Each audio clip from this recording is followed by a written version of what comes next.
This is the Steamroller 2015 number 2 scenario called Two Fronts. There is kill box. You need 5 points to win. You get 1 for dominating your close zone, 1 for controlling the far zone, and 2 for dominating it. You can't do either of those though until you destroy the enemy objective, and if you do so, that's another control point. So over here you have Mike's Khador being led by Epic Irusk, a good mixture of assassins and pikemen and some riflemen there in the back, and also some, snipers up here in the front, and Epic Iris, and they're up here against Michael's tier 4 Axis list. This one has lots of dudes, they're all advanced deploy, and right now we're getting these beams of light, but we'll be fixing this soon enough. So really in this one here, there's going to be Michael on the right. He's rushing up here with all his guys. It's already his first turn, and they just want to get in there and tie everything up. Mainly their play, it can be attrition, but probably more so is just really the whole, hey, I'm going to go up there and I'm going to block you out of the zone. I'm going to win by scenario. So I'll have to kind of see which way it goes here. Meanwhile, Epic Irusk, he has some more tricks up his sleeve as well, so you got to kind of watch out for those. Now, this battle is going to kind of extend past what you're seeing. There'll be angels top and bottom of this kind of rushing on either side. The bottom one's going to try and rush a mortar. The top one's trying to dance around the marksman, Widowmakers rather, in the forest. But right now, they're really just getting up there. The nice thing Axis has is overtake, so they can get some Pathfinder, get through that forest. And you can see right there, they're at like the middle of the board right away. So that's going to be it. Really, they're up there. Axis a little bit farther back. He helped to worry about a little bit of kill box later on, but right now, that's really it. So now Mike is going to be going with Epic Irusk. He's going to be coming up here and popping feet, which is going to really help control what these guys can do, because they can't give orders, so they can't charge. They'll also be slower. It's actually really interesting the way the 2 feats work with each other, because Irusk says, hey, you're minus speed and you can't do orders, and then Axis says, hey, we're going to be plus 2 speed and you're going to be minus 2 speed. So it's kind of a weird thing with that. So otherwise, the marksmen are coming up here, rather not the marksmen, the riflemen, and they're doing lots of damage here. I mean, when they're getting an extra dice to be shooting here, yeah, they start killing lots of stuff.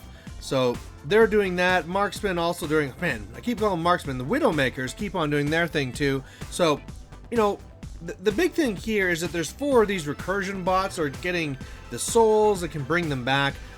It's already at the point where they're going to be overloaded. I mean, on either flank, there's 2 of them, so they can bring back 6 each, but that's really it. So, already the losses from the top will be quite a bit.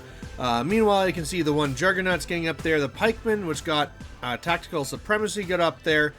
He did fire the mortar, which missed. The assassins are coming up here at the bottom, and now it's at the end of everything, so Tactical Supremacy, everything kind of spreads out. And again, this is kind of a fast thing, so whereas Michael would love to kind of like get up there and jam out of the zones, looks like it's going to be a little bit harder to contend with.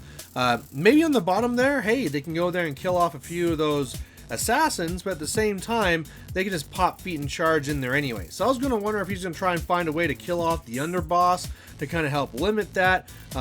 He has lots of sprays here. There's 20 guys that have their little sprays, and so they can do a lot of damage. Mike was very careful to kill off all the UAs so that they're not going to get all the rerolls and all that funny stuff with the little mini feet, but still, a lot of sprays coming his way, and they're probably going to be in a little bit of trouble here. So Michael's just trying to assess what to do with these, and he's wanting to move his guys up until he realizes, oh yeah, we're kind of minus speed. So he's moving up the best they can. Because they can't do orders, these guys also can't be going for shield wall. Now that's a pretty big deal for them because they'd love to have that. They also have combined to hit with their reach weapons, so they are getting some work done here. Not a crazy amount, but a little bit.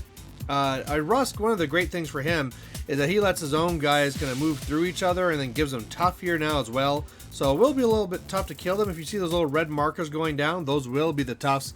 Now he's going here with all of his spray guys, the reductors I believe they're called, and they're going to start doing all their sprays. The funny thing about this turn is that a lot of times like he needs 8s to hit, and he just hits them all. It's just like 8, 8, 8 all the time.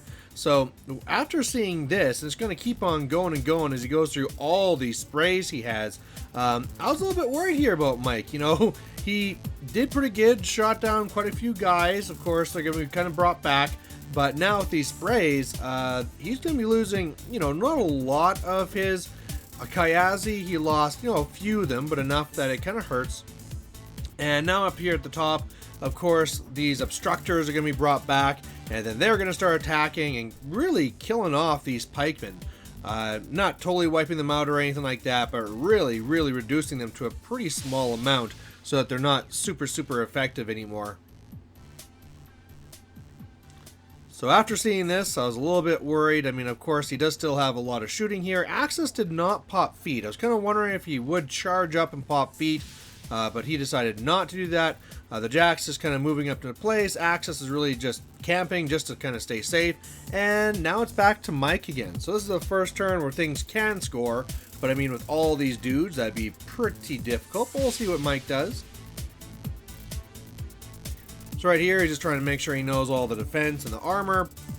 And now the mortar's going to shoot, and it's going to scatter, and it's going to hit, a couple of pieces back here. But he's really hoping that mortar would be hitting the big, huge groups in the middle. I mean, it has the whole spell on it, so he gets 3 dice to hit, but it's just not hitting. So a little bit bad luck there for Mike, but Michael is happy about it.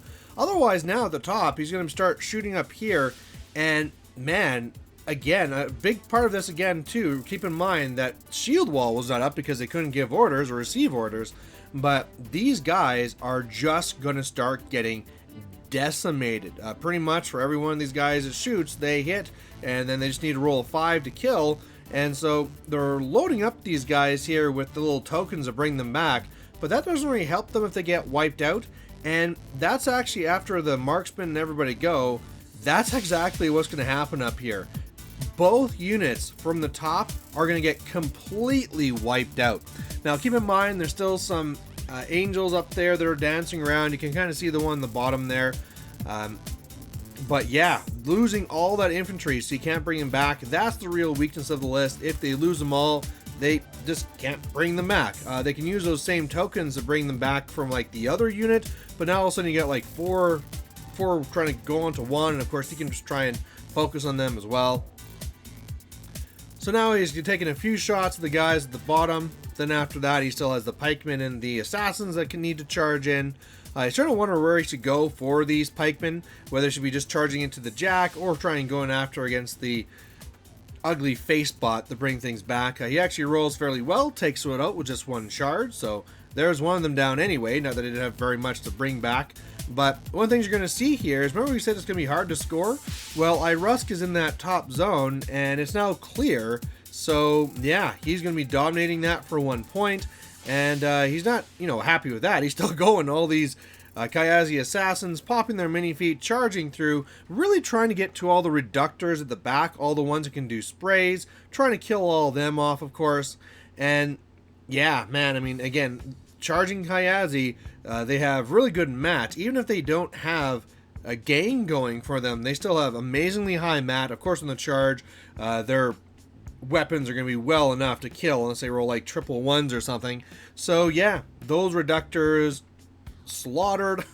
I believe he actually kills every single one. So now out of all 3 of these units, or sorry, out of all 4 of the central units, 3 of them are wiped out. So that's looking very, very bad for convergence. There are the angels on either side. The bottom ones here on the first turn here, or the second turn rather, were able to shoot off the little marker there from the mortar. And now on this turn, they'll be looking to finish it off. But yeah, not very much stuff going on. So now coming back here to convergence turn 3. This jack here, sorry, excuse me, he's going to come up here and kill off a couple of guys. The other jack, come over here, try and boost some attacks on the Kyazi. He's just trying to hard roll the 7s. I think that's the right play, and then just buying attacks. You could double boost and just try and ensure that 2 go down, but odds are actually better with you just rolling them. So otherwise, that's what he does. The one bot here actually comes to repair his jack, because it took a little bit of damage. Brings back some others with the ones down here, and then just keeps on attacking. But it was before he got the numbers he needed. This time he didn't. I believe if you would have declared that the combined were going from the model that was in the rear arc, he could have got a bonus there, but didn't declare it, didn't think of it, so nothing really happened there. Angels are going to destroy the mortar and then kind of like reform their way in. Ones on the top are just kind of doing like combines into the Widowmakers, which really isn't what they need to be doing. They just need to be going in there and tying those guys up, because those Widowmakers were taking off 4 models a turn. If they're tied up, they're basically useless. So otherwise, the other guy runs down there and he realizes, oh no, I didn't contest the top zone. The one Jack was close, but I mean, he just didn't really think of it. So now Khador is already at 2 points for scenario, and that's not really looking great for the convergence anyway. But both players are starting to look a little bit low here for clock. You know, they're getting into the teens, so that's the thing with all these models and needing to attack all these models. It takes a lot of time. So he's going to be going here at the bottom. He's really going to be trying to wipe out this last unit. If he is able to do it, then of course they'll be in a whole bunch of trouble to try and do anything. You'll have a lot of these tokens just can't do anything. So he's going to start attacking here. Killed off a few with the Kayazi. The one Kovnik here, holy crap. It charges in and it rolls for damage 6,555 with Battle Lust. And yeah, it just destroys that guy. Like, it took a little bit of damage before, but man, it just rocked that thing and killed it exactly. So there's one Jack down for convergence, which is a little problem for them. Otherwise, the Juggernaut comes in, destroys the objective. So that's going to mean that now he's at 3 points. Unless Irusk is silly and leaves the zone, that means he'll be at 4 points at the end of this. And, you know, I was kind of wondering if he's just going to kind of solidify that operation, keep things out of the zone. But he's just looking to try and kill everything here. And unfortunately, he's going to... You know how I said he has to roll 5s to kill? On these last 2, he managed to hit both, but then rolled 4s. So he did not manage to kill off all of the obstructors here. Still, very, very devastating. I was very impressed with just how much this Khador list could kill. The Widowmakers tried to shoot the Angels in the back there. They didn't hit anything, although Epic Irish shot down 1. And then otherwise, that's really it. Like I said, he's going to dominate again. He's at 4 points. Both of them are low on clock. Khador is down to 3. And starting this turn... Convergence is on 12, and really what they need to do is try and get enough in that zone to contest it so that he can't win. It will hopefully clock. That's really their one win condition right now, is to try to win on clock. And the models that they can probably get in there is that they can kill off the models in the way. The one Jack can probably run in. He has some Angels that can run in, and that's really it. So these Rangers come up here, Angels come up here, do a little bit of shooting, reform. You know, they didn't really have the distance to get up there anyway. And then these Angels at the top go, and whereas I said, you know, they pretty much need to run in, they decided just to do some shooting instead and try and kill Joe. So a little bit of an error there, because he really needs as many bodies as possible to get in there. And then by now, he's kind of just given up on it. He knows that he can't really get it all done. The one Jack here goes after the Juggernaut, just does a little bit of damage.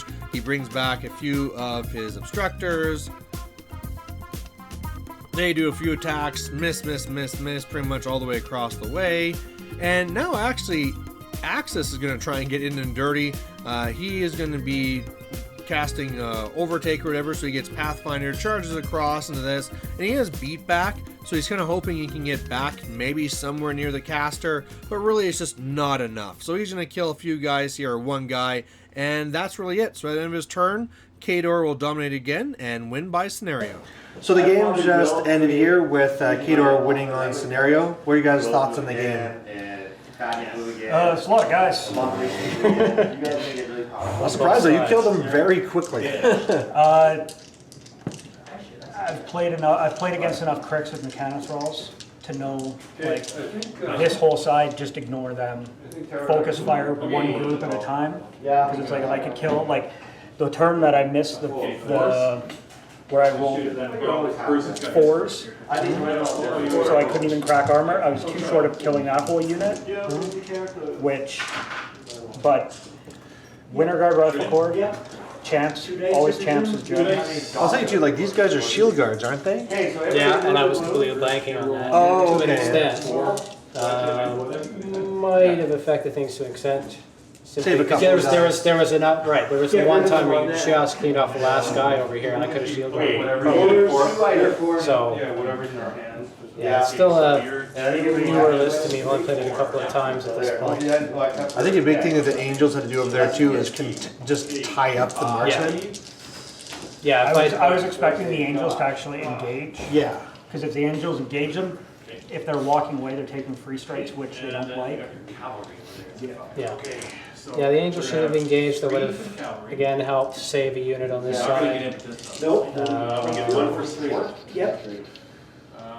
Didn't pay enough attention to the scenario. Well, after I lost the one side, it was sort of harder to keep up. But, 5, 3, 2, 1. All right, guys. Well, thanks for playing the game, and thanks for watching.